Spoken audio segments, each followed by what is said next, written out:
ദൈവസ്നേഹത്താൽ നിറയപ്പെട്ട ഈശോയുടെ പ്രിയപ്പെട്ടവരെ, ഇന്ന് മാർച്ച് 8 വനിതാ ദിനം. ഒപ്പം നോമ്പുകാലത്തിലെ 6-ാം ദിവസത്തിലേക്ക് നാം പ്രവേശിച്ചിരിക്കുകയാണ്.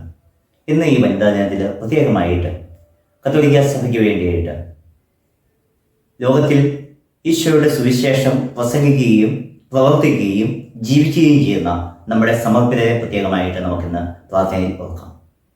ദൈവത്തോടുള്ള സ്നേഹത്താൽ പ്രചോദിതരായിക്കൊണ്ട്, ദൈവത്തെ അവകാശമായി ലഭിക്കണമെന്നുള്ള ആഗ്രഹത്താൽ നിറഞ്ഞുകൊണ്ട്, ഈ ലോക ജീവിതത്തിൽ ഈശോയെ പോലെ ജീവിച്ചുകൊണ്ട് അനേകം ആളുകളെ ഈശോയിലേക്ക് അടുപ്പിക്കുന്ന നമ്മുടെ ഇടയിലുള്ള നമ്മുടെ പ്രിയപ്പെട്ട സമർപ്പിതരെ നമുക്ക് ഇന്ന് സ്നേഹത്തോടെ ഓർക്കാം. സങ്കീർത്തനം 42 ഇപ്രകാരം നാം കാണുന്നുണ്ട്: നീർച്ചാൽ തേടുന്ന മാൻപേടയെ പോലെ ദൈവമേ എൻ്റെ ഹൃദയം അങ്ങയെ തേടുന്നു, എൻ്റെ ഹൃദയം ദൈവത്തിനായി ദാഹിക്കുന്നു, ജീവിക്കുന്ന ദൈവത്തിന് വേണ്ടി തന്നെയെന്ന്.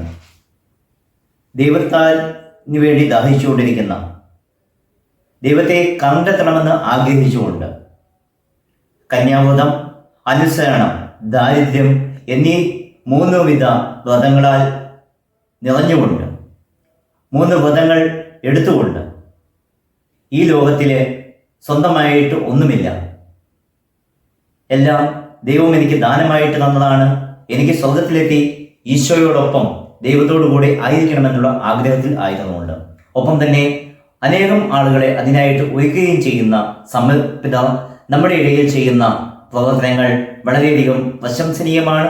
അതുപോലെ തന്നെ വിലമതിക്കാൻ ആവാത്ത വിധം അത്രയധികം വലുതുമാണ്. ഈ ലോകത്തിൽ സ്വന്തമായി ഒന്നും കരുതാതെ സഹനത്തിൻ്റെയും സേവനത്തിൻ്റെയും പ്രാർത്ഥനയുടെയും വൈഷ്ണവത്വത്താൽ നിറഞ്ഞുകൊണ്ട്, അനേകം ആളുകൾക്ക് വേണ്ടിയിട്ട് പ്രാർത്ഥിച്ചുകൊണ്ട്, ജീവിതം തന്നെ പ്രാർത്ഥനയാക്കി മാറ്റുന്ന നമ്മുടെ ഇടയിലുള്ള സമർപ്പിതർക്ക് വേണ്ടിയിട്ട് പരിശുദ്ധ അമ്മയുടെ മധ്യസ്ഥതയിൽ 3 എത്രയും ദേവിയുടെ മാതാവ് എന്ന പ്രാർത്ഥനയിൽ കൊണ്ട് ഇന്ന് സമർപ്പിതരെ ഈശോയ്ക്കായി കാഴ്ചവെച്ച് നമുക്ക് പ്രത്യേകമായിട്ട് പ്രാർത്ഥിക്കും.